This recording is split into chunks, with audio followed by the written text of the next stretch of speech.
How to cure diabetes naturally at home. How to diagnose diabetes type 2. Diabetes.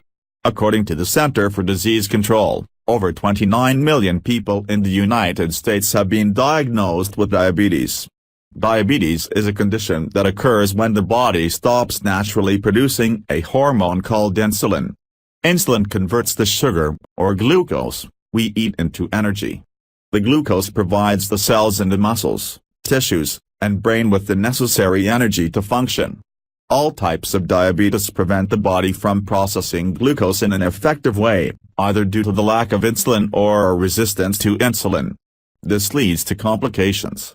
If you recognize the symptoms and risk factors of diabetes, you can recognize that you might have diabetes and get No. 1. Understand type 2. Type 2 diabetes, once called adult-onset or noninsulin-dependent diabetes, occurs most often in adults over 40.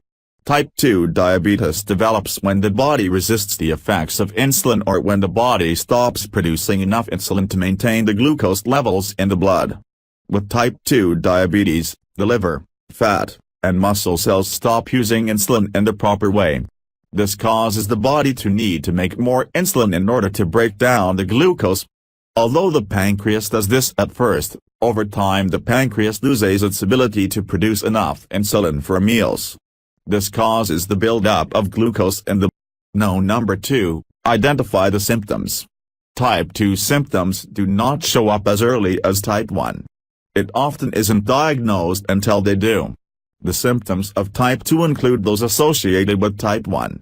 These symptoms are excessive thirst, frequent urination, increased fatigue, extreme hunger, unusual and rapid weight loss, and blurry vision.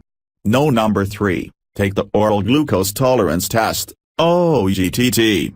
This test is given over a 2-hour period at the doctor's office. The patient's blood is drawn before the test. Next, the patient drinks a special sweet drink and waits 2 hours. Blood is then drawn over the course of the 2 hours and the levels are calculated. No. 4. Take the glycated hemoglobin, A1C, test. This test is also used to determine type 2 diabetes and prediabetes. Blood is taken from a patient and sent away for testing. The lab measures the blood sugar percentage attached to the patient's hemoglobin in the blood. This illustrates the patient's blood sugar levels over the past few months.